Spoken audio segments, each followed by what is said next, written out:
नमस्कार। यूट्यूब के विश्व भारती चैनल में क्लास 10th के बच्चों का हार्दिक स्वागत है। अभी मैं क्षितिज गद्य भाग से एक कहानी यह भी शीर्षक पर प्रकाश डाल रहा हूँ। इस पाठ की लेखिका मनु भंडारी हैं। उनके लेखकीय जीवन में जितने मोड़ आए हैं,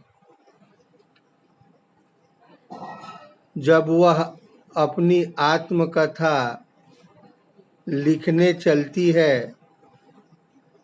तो उस मोड़ को एक कहानी का प्रारूप देती है। जब भी उनकी लेखनी आत्मकथा में आगे की ओर बढ़ती है तो हर मोड़ को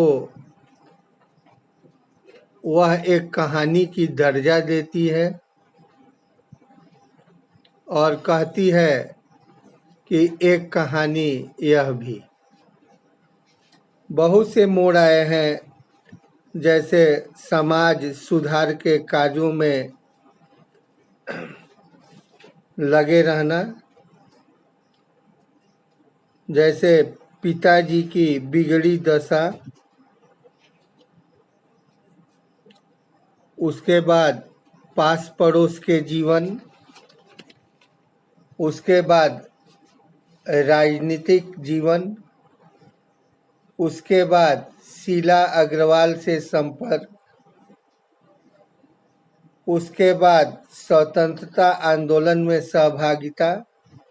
कहने का मतलब उनकी आत्मकथा में हर पड़ाव के बाद जब वह अगले पड़ाव की ओर अग्रसर होती है तो उसको एक कहानी की दर्जा देती है और कहती है बातों बात में कि एक कहानी यह भी। इस तरह से मनु भंडारी की आत्मकथा में एक कहानी के बाद एक कहानी, फिर एक कहानी के बाद फिर अगली एक कहानी, फिर अगली कहानी, इस तरह से कई कहानियों का संग्रह मिलता है। अब मैं पाठ परिचय पर मैं प्रकाश डाल रहा हूँ। यह पाठ विस्तृत उपन्यास और कथा लेखिका मनु भंडारी द्वारा लिखे गए आत्मकथ्य, जिसको कहते हैं आत्मकथा। जब कोई व्यक्ति अपनी कथा को लिखता है तो वह कथा उसकी आत्मकथा होती है। मनु भंडारी द्वारा लिखे गए आत्मकथ्य, जिसको अभी मैंने बताया आत्मकथा का एक हिस्सा है। लेखिका ने अपने आत्मकथ्य में उन व्यक्तियों और घटनाओं का वर्णन किया है जिनका जुड़ाव, जिनका लगाव उनके लेखकीय जीवन से रहा है।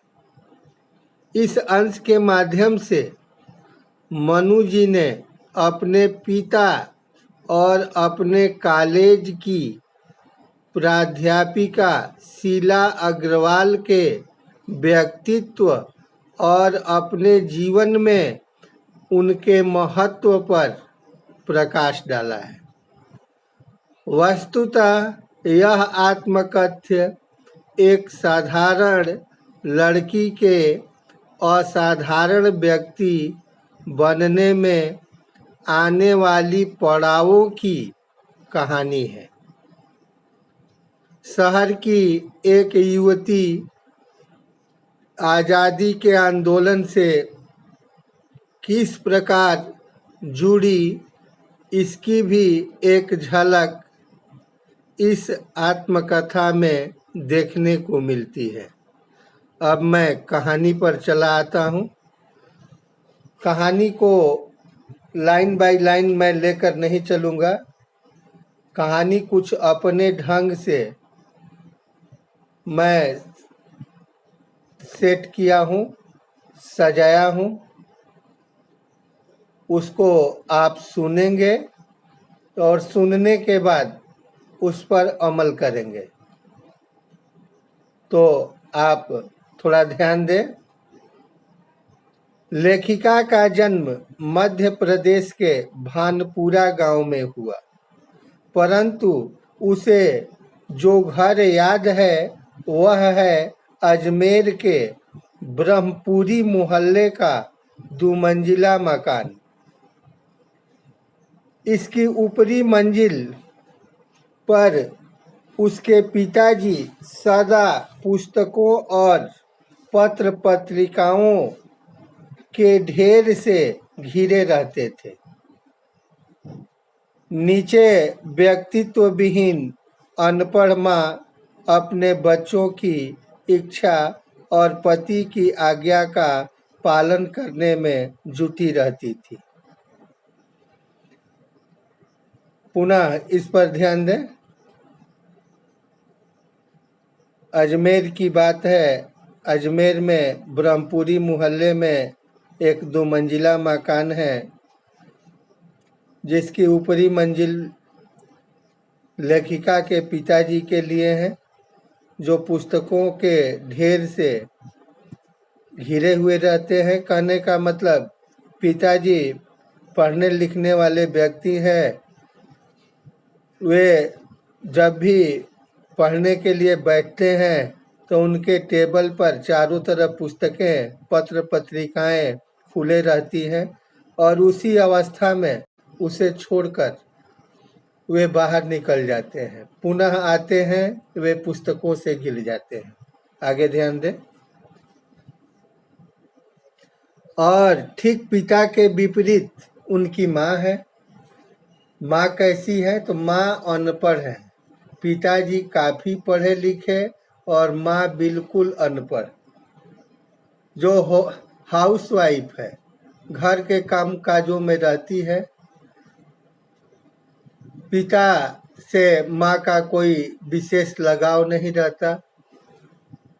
पिता माँ के हाव भाव से हमेशा खिन्न रहा करते हैं, क्योंकि एक पढ़े लिखे और एक अनपढ़, दोनों की कार्यशैली भी अलग अलग।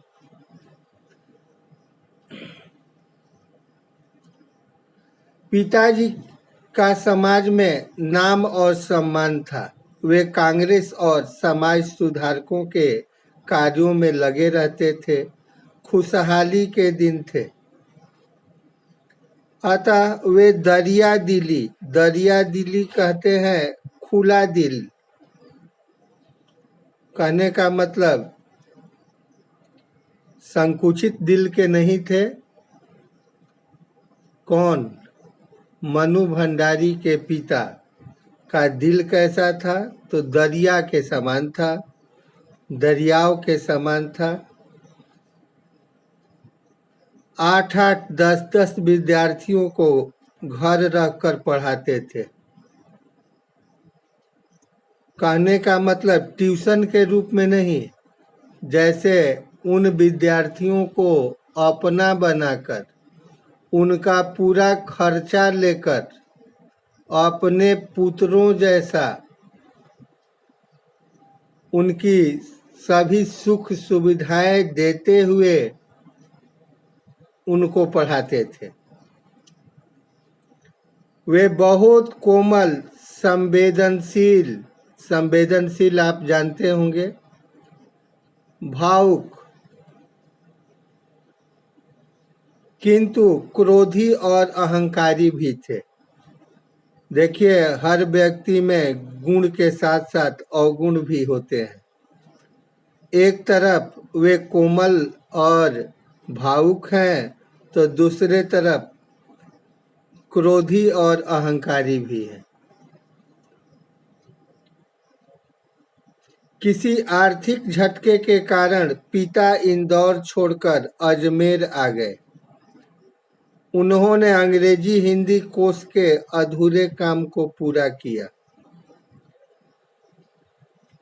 जीवन में मोड़ आया करते हैं। जैसा कि मनु भंडारी के पिताजी के भी जीवन में एक मोड़ आया और उस मोड़ में वे अजमेर को छोड़कर, इंदौर को छोड़कर अजमेर आ गए। उन्होंने अंग्रेजी हिंदी कोश, जिसको डिक्शनरी कहते हैं, के अधूरे काम को पूरा किया। पहले उन्होंने हिंदी कोश लिखने चला था, वो काम आकर के अजमेर में पूरा किए, परंतु उनसे उन्हें यश ही मिला, पैसा नहीं मिला। अतः आर्थिक परेशानी ने उनके गुणों को निचोड़ना शुरू कर दिया। हर व्यक्ति को पग पग पर पैसे की जरूरत पड़ती है। कोई काम करे, पैसा न मिले तो संतुलन बिगड़ ही जाएगा। जैसा कि मनु भंडारी के पिता बहुत मेहनत से हिंदी अंग्रेजी शब्दकोश को, अंग्रेजी हिंदी शब्दकोश को लिखे, काम तो पूरा किए, लेकिन यश खूब मिला, पैसा नहीं। Busy without business.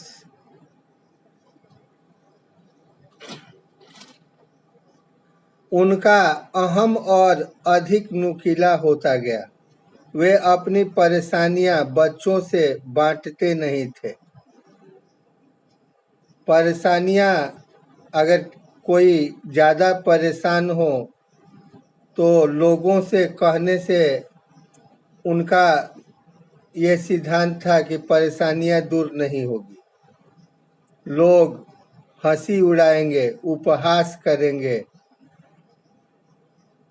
इसलिए यहाँ तक कि अपने बच्चों से भी वे अपने परेशानियों को नहीं कहते थे, क्योंकि पिता तो परेशान है ही, और स्वतंत्र मिजाज के रहने वाले बच्चे भी अगर पिता की बातों को सुन ले तो उनको भी हेडक हो जाएगा।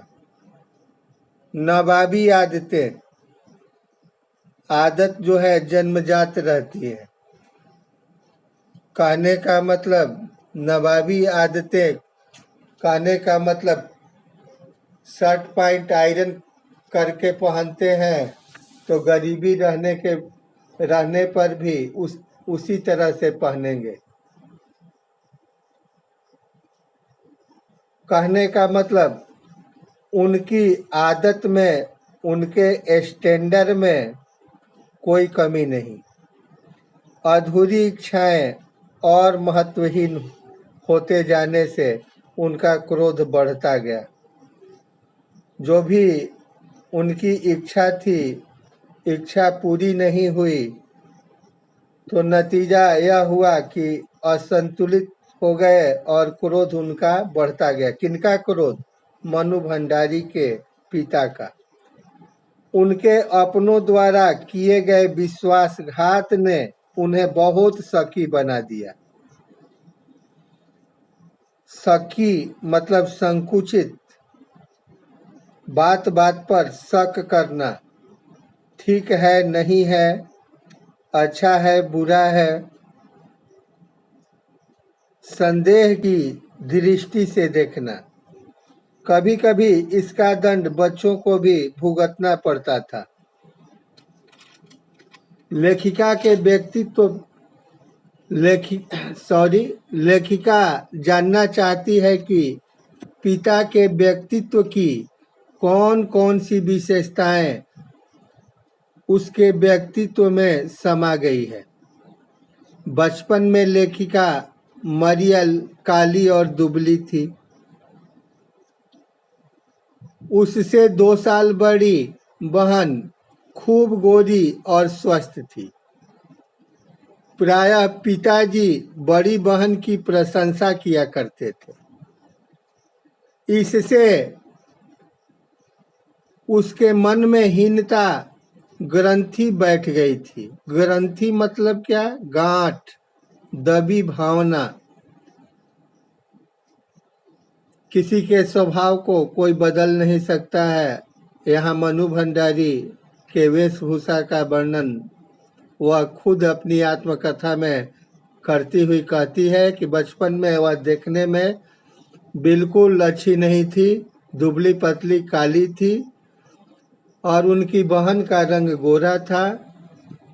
पिताजी बहन को अधिक पसंद करते थे क्योंकि वो गोरी थी। पिता के इस स्वभाव को देखकर मनु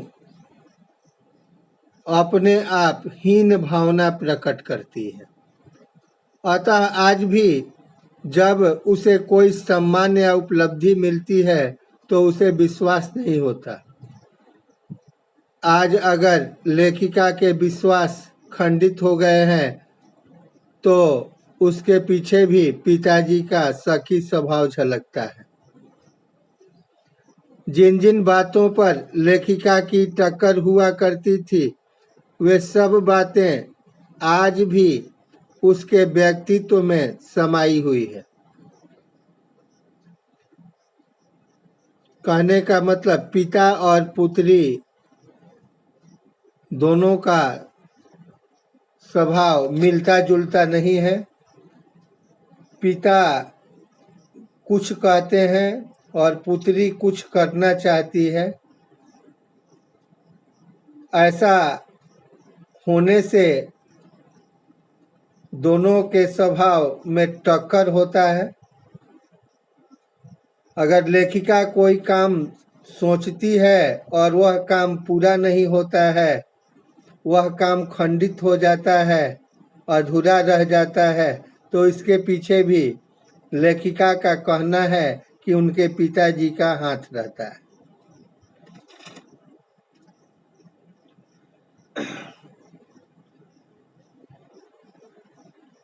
केवल उनका रूप बदला है। आश्चर्य होता है कि हमारा अतीत किस कदर हमारे व्यक्तित्व पर छाया रहता है। लेखिका की माँ बहुत ही धैर्यशाली थी। वे पति की हर ज्यादती कहते हैं अत्याचार, और बच्चों की हर इच्छा को अपना भाग्य समझती थी। कहने का मतलब लेखिका के पिता चाहे अपनी पत्नी के साथ कैसा भी बर्ताव करे, पत्नी उसको सहर्ष स्वीकार करती है। वह अपना भाग्य समझती है कि आज हैं तभी न ये अच्छा या बुरा व्यवहार मेरे साथ करते हैं। अगर ये नहीं रहे तो उस पर अत्याचार जुल्म कौन ढाएगा। उन्होंने जिंदगी भर त्याग किया। किसने? मनु भंडारी की माँ ने जिंदगी भर त्याग किया। इसलिए सब भाई बहनों का लगाव उनकी तरफ था, परंतु वह त्याग लेखिका के लिए आदर्श न बन सका। मनु भंडारी की माँ से उनके भाई बहनों का अधिक लगाव रहता है, प्रेम रहता है, क्योंकि माँ हृदय से वात्सल्य भावना से जो प्रेम और स्नेह अपने बच्चों को दर्शाती हैं वह अन्य दुर्लभ है। लेखिका अपने से 2 साल बड़ी बहन सुशीला के साथ बचपन के सारे खेल खेली। बचपन में हर लोग खेलते हैं। अगर घर परिवार में बच्चे हैं तो ठीक है, नहीं तो पड़ोस के बच्चों के साथ भी लोग खेलते हैं। और कोई व्यक्ति अपनी आत्मकथा जब लिखने चले तो फर्स्ट स्टेज में ही ये पंक्तियां उभर कर याद आती है कि उसने किन किन लड़कों के साथ लड़कियों के साथ खेलना प्रारंभ किया, खेल में क्या हुआ। ये आत्मकथा के फर्स्ट स्टेज में ही ये सब आते हैं। जैसे कि लेखिका मनु भंडारी की कहानी में ये स्टेज आया हुआ है। लेखिका अपने से 2 साल बड़ी बहन सुशीला के साथ बचपन के सारे खेल खेली।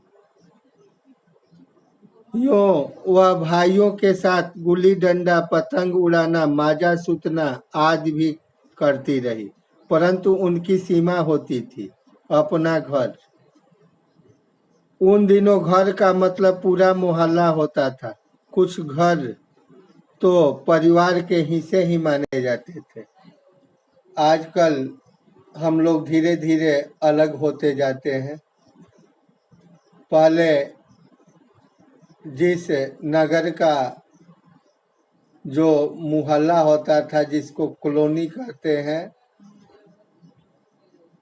वहाँ के सभी लोग, सभी पड़ोसी घर के मेंबर के समान होते थे। गांवों में तो ये काफी देखने को मिलता था। गांवों में घर तो पड़ोस के घरों को भी घर ही समझा जाता था। गांव का आधा हिस्सा घर ही हो जाता था और बाकी जो बचता था उसको पड़ोस में लोग गिनती करते थे। लेकिन युग परिवर्तन के साथ साथ सब कुछ बदलता गया। मनु भंडारी के समय में गांव में जो घर होते थे, उस घर में मोहल्ले के कुछ घर भी सम्मिलित होते थे, जिसको घर समझा जाता था और बाकी को पड़ोस समझा जाता था। लेकिन आज ऐसा नहीं है।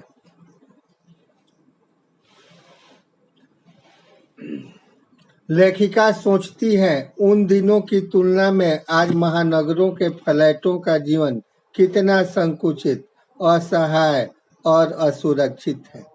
लेखिका के सभी कहानियों के पात्र इसी मोहल्ले से हैं।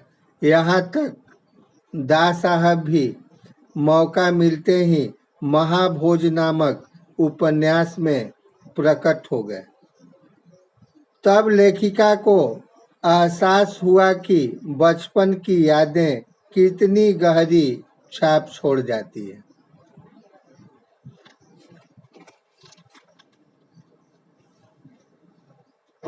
सन 1944 में लेखिका की बड़ी बहन सुशीला का विवाह हो गया। एक कहानी और भी, बचपन की कहानी समाप्त हुई तो राजनीतिक जीवन की कहानी प्रारंभ हुई। एक कहानी यह भी। इस तरह से कहानियां धीरे धीरे लेखिका के मानस पटल पर उभरती रहती है। देखें, सन 1944 में लेखिका की बड़ी बहन सुशीला का विवाह हो गया। 2 बड़े भाई भी पढ़ने के लिए बाहर चले गए। तब पिता ने उस पर ध्यान देना शुरू किया। पिता को यह पसंद नहीं था कि उसे रसोई में कुशल बनाया जाए। वे रसोई को भटियार खाना कहते थे। उनके अनुसार रसोई में रहने से प्रतिभा और क्षमता नष्ट हो जाती है। पिता का कहना था, देखिए, परिवार में धीरे धीरे परिवार से लड़कियां अलग हो जाती हैं। जैसे जैसे बड़े होते हैं, जैसे लेखिका की दोनों बहन बड़ी हुई, शादी विवाह हुआ, ससुराल गई, लड़के बड़े हुए, प्रदेश में चले गए, बच कौन गई? लेखिका। अब लेखिका पर पिता का विशेष ध्यान रहने लगा। वह लेखिका को चाहते थे कि लेखिका के जीवन में कुछ उस तरह का परिवर्तन करें कि लोगों के बीच, लोगों के होठों पर, लोगों की जुबानों पर लेखिका का नाम आता रहे।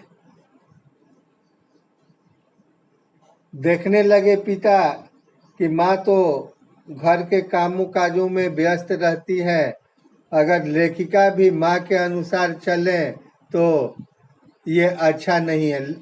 पिता के अनुसार रसोई के कामकाज पढ़े लिखे व्यक्तियों के लिए नहीं, उसमें समय बिताना अपने प्रतिभा का हनन करना है। खाना और खिलाना, इसी में अपना जीवन बिता देना ये अच्छा नहीं है, इससे क्या लाभ है। इसलिए उसने भटियार खाना रसोई घर को कहा है। भटियारे लोगों का खाना, खाना मतलब घर। वैसे कमीने लोग, वैसे नीच लोग जिन घरों में शोरगुल करते हैं, हल्ला गुल्ला करते हैं, हाँ, और खाते पीते हैं और मौज से रहते हैं, वह भटियार खाना है।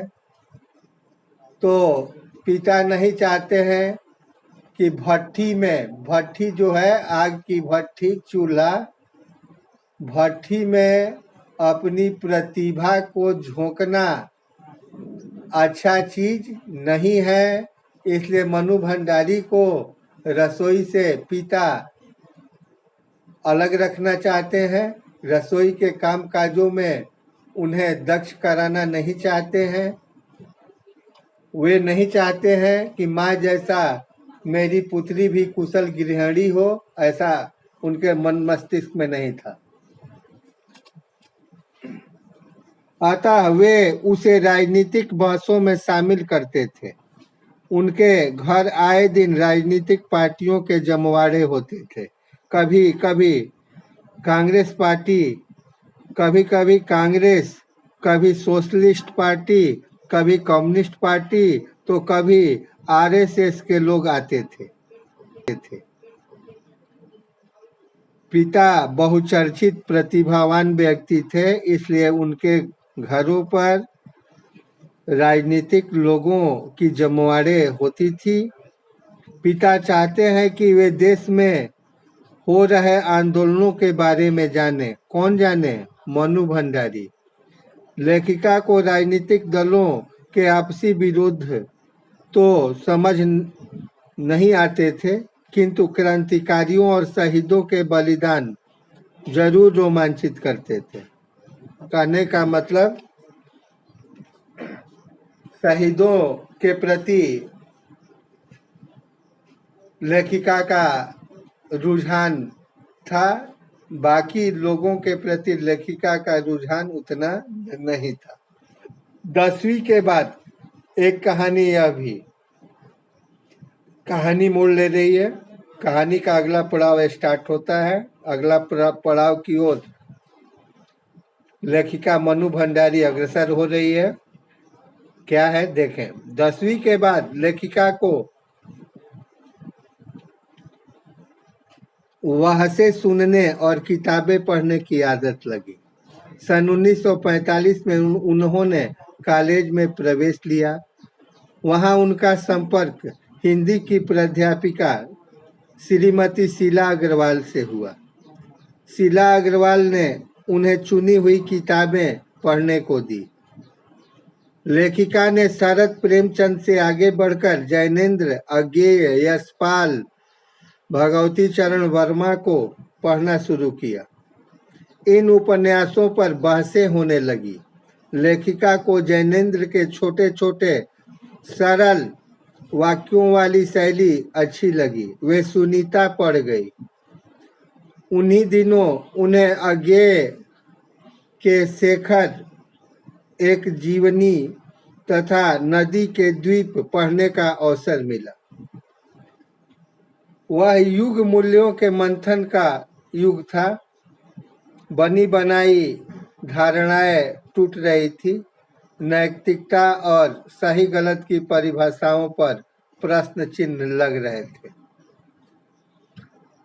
कहने का मतलब 10वीं के बाद पढ़ाई कुछ स्टैंडर्ड हो जाती है। कॉलेज में जाने के बाद तरह तरह की किताबों को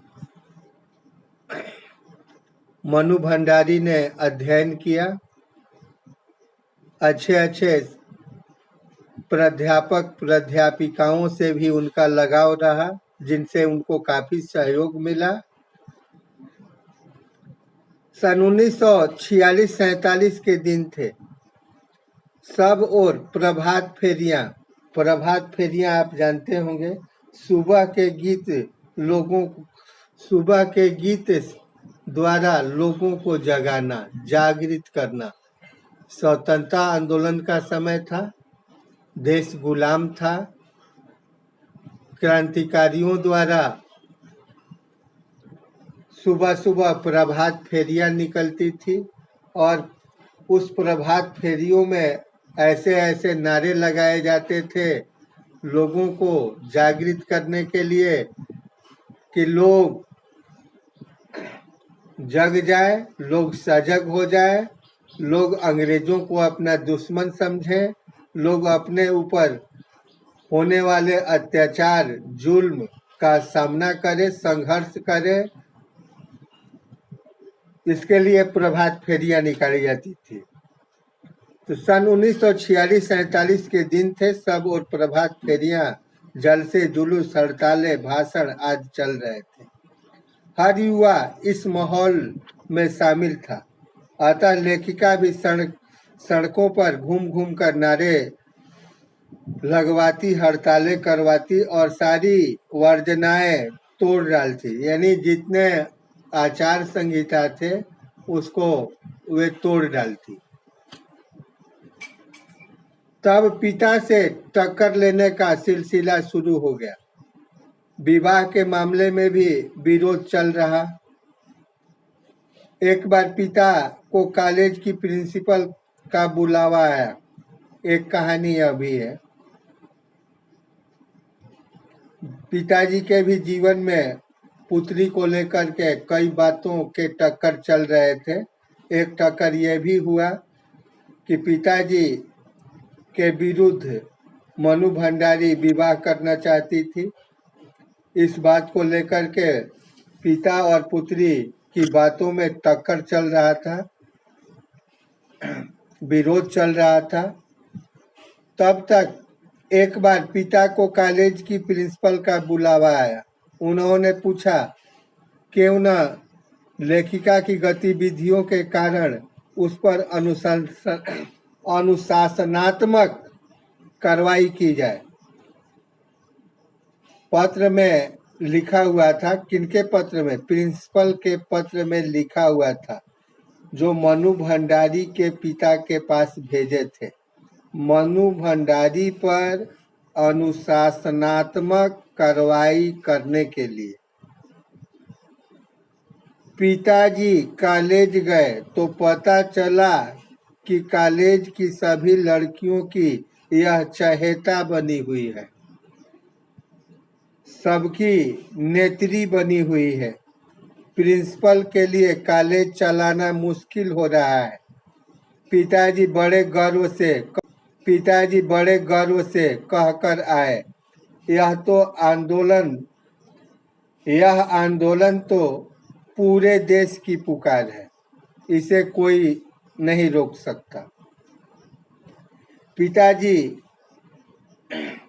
कॉलेज से चले आए और आने के बाद पुत्री पर काफी गौरवान्वित रहे।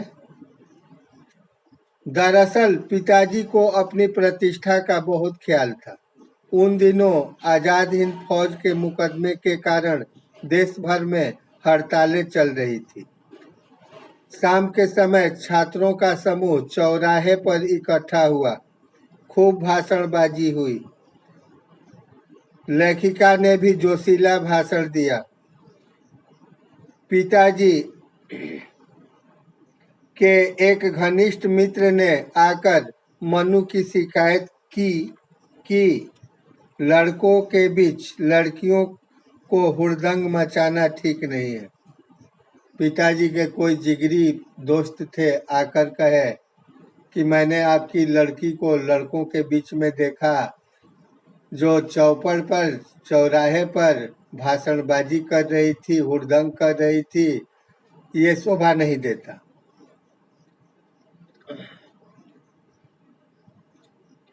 पिताजी क्रोध से भनभना उठे। तभी शहर के एक प्रतिष्ठित डॉक्टर अंबालाल जी उनके पास आ बैठे। उन्होंने लेखिका को देखते ही प्रशंसा की। एक मित्र शिकायत की तो दूसरे मित्र ने आकर खूब प्रशंसा की। मैं तो चौपड़ पर तुम्हारा भाषण सुनकर ही भंडारी जी को बधाई देने चला आया।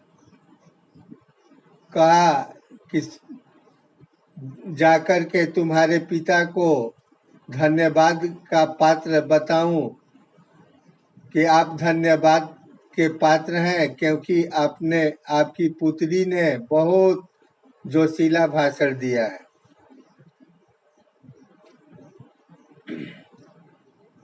हाँ,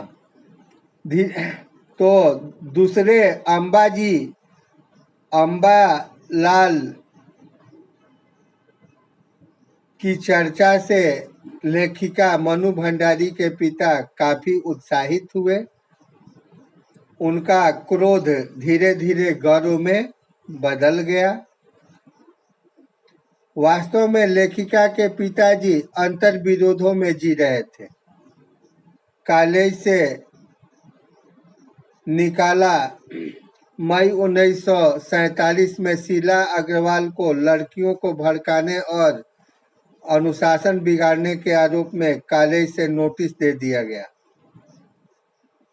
जुलाई में 3rd ईयर की कक्षाएं बंद करके लेखिका और उसकी 2 साथिनों को भी निकाल दिया गया, क्योंकि कॉलेज में सभी लड़कियों की चहेता कौन थी? मनु भंडारी।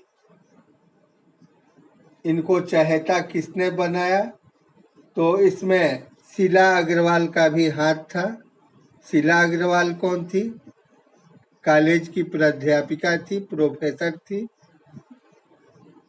और उनके सहयोग से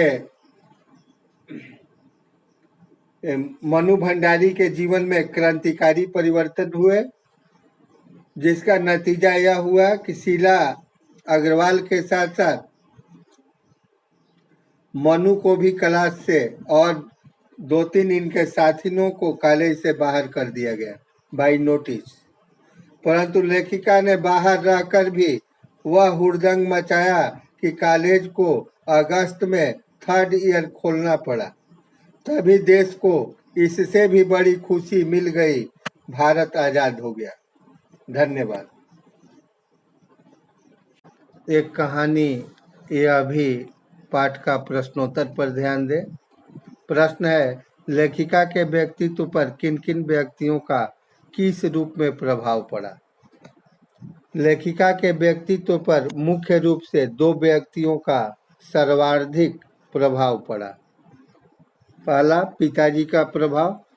लेखिका के व्यक्तित्व को बनाने बिगाड़ने में उनके पिता का बहुत बड़ा योगदान रहा है। उन्होंने ही लेखिका को मन में हीनता की भावना पैदा की। उन्होंने ही उसे सखी बनाया, विद्रोही बनाया। उन्हीं ने लेखिका को देश और समाज के प्रति जागरूक बनाया। शीला अग्रवाल का प्रभाव, दूसरा है शीला अग्रवाल का प्रभाव। इसी में दूसरा पॉइंट है, ये पहला प्रश्न का आंसर में। लेखिका को क्रियाशील, क्रांतिकारी और आंदोलनकारी बनाने में उनकी हिंदी प्राध्यापिका शीला अग्रवाल का योगदान है। उन्होंने अपनी जोशीली बातों से लेखिका के मन में बैठे संस्कारों को कार्य रूप में बदल दिया। दूसरा प्रश्न देखें। इस आत्मकथ्य में लेखिका के पिता ने रसोई को भटियार खाना कहकर क्यों संबोधित किया है? भटियार खाने के दो अर्थ हैं, जहां भट्टी जलती रहती है। दूसरा, जहां बहुत शोरगुल रहता है, अर्थात भटियारे का घर। लेखिका के पिता ने रसोई को भटियार खाना इसलिए कहा है क्योंकि उनका विश्वास था कि रसोई घर में हमेशा भट्टी तपती रहती है और वहां मनुष्य के प्रतिभा का विकास न होकर केवल ह्रास ही होता है, अर्थात व्यक्ति की क्षमता भट्टी में झोंक दी जाती है। वह केवल खाना बनाने और खिलाने तक ही सीमित रह जाती है। इसे दूसरे शब्दों में इस प्रकार अभिव्यक्त किया जा सकता है कि रसोई घर भटियारे के घर के सदृश है, जहां असभ्य लोगों का जमघट होता है, जो केवल शोरगुल करते रहते हैं। अतः प्रतिभावान लड़कियों को रसोई के चक्कर में नहीं पड़ना चाहिए। तीसरा प्रश्न, वह कौन सी घटना थी जिसके बारे में सुनने पर लेखिका को न अपनी आंखों पर विश्वास हो पाया और न अपने कानों पर? एक बार लेखिका के कॉलेज के प्रिंसिपल, आंसर है। तीसरा प्रश्न का आंसर है, एक बार लेखिका के कॉलेज के प्रिंसिपल का पत्र अनुशासनात्मक कार्रवाई करने का आया, जिसे पढ़कर लेखिका के पिता आग बबूला हो गए। उन्होंने क्रोधित होकर कहा कि यह लड़की मुझे कहीं मुंह दिखाने लायक नहीं रखेगी, पता नहीं क्या क्या सुनना पड़ेगा वहां जाकर। इसलिए वे बड़बड़ाते हुए कॉलेज गए। कॉलेज में जाकर उन्हें पता चला कि उनकी लड़की तो सब लड़कियों की चहेती नेत्री है। सारा कॉलेज उसके इशारों पर चलता है, इसलिए प्रिंसिपल के लिए कॉलेज चलाना कठिन हो गया है। यह सुनकर पिता का सीना गर्व से फूल उठा। उन्होंने प्रचार को उत्तर दिया, यह आंदोलन तो वक्त की पुकार है, इन्हें कैसे रोका जा सकता है? लेखिका ने पिताजी को अपने पर गर्व देखकर अपनी आंखों पर विश्वास हुआ। अपनी आंखों पर विश्वास हुआ न उनके मुख से ऐसी बातें को सुनकर कानों पर। कहने का मतलब पिताजी की इस तरह की प्रतिक्रिया को देख सुन करके लेखिका को भरोसा नहीं हुआ। चौथा प्रश्न, लेखिका की अपने पिता से वैचारिक टकराहट को अपने शब्दों में लिखे। लेखिका और उनके पिता के विचार आपस में टकराते थे। पिता लेखिका को देश समाज के प्रति जागरूक बनाना चाहते थे, किंतु घर तक ही सीमित रखना चाहते थे। वे उनके मन में अंग्रेजों के प्रति विद्रोह और जागरण के स्वर भरना चाहते थे, किंतु उसे सक्रिय नहीं होने देना चाहते थे। लेखिका चाहती थी कि वह अपनी भावनाओं को प्रकट भी करे। यह देश की स्वतंत्रता आंदोलन में सक्रिय होकर भाग ले।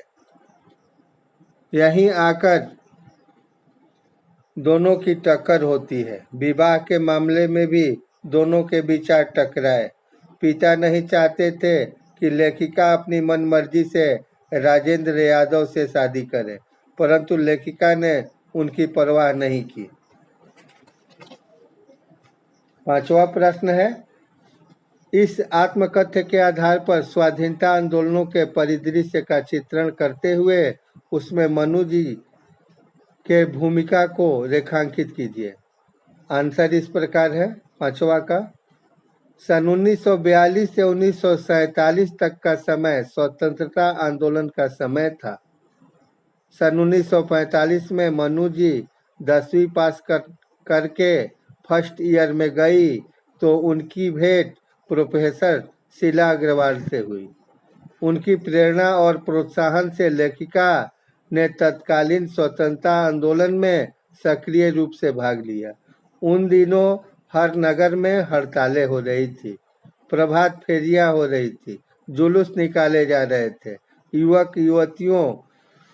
युवतियां सड़कों पर घूम घूम कर नारे लगा रहे थे, सारी मर्यादाएं टूट रही थी, लड़कियां भी लड़कों के बीच खुलकर सामने आ रही थी। ऐसे वातावरण में लेखिका मनु जी ने अपूर्व उत्साह दिखाया। उसने पिता की इच्छा के विरुद्ध सड़कों पर घूम घूम कर नारेबाजी की, भाषण दिए, हड़तालें की। अतः हम कह सकते हैं कि मनु भंडारी एक स्वतंत्रता सेनानी थी। अब एक कहानी यह भी पाठ का सारांश देखें।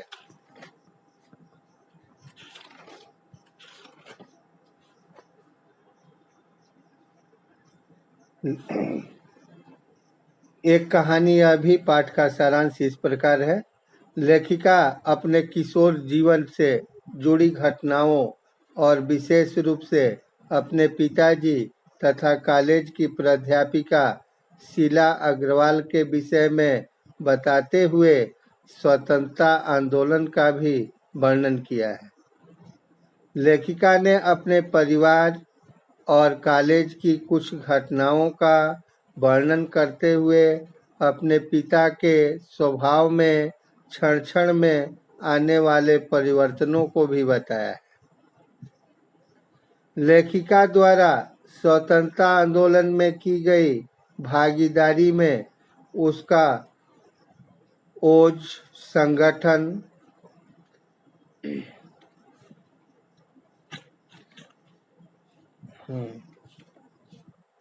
और विरोध करने का स्वरूप प्रशंसनीय है।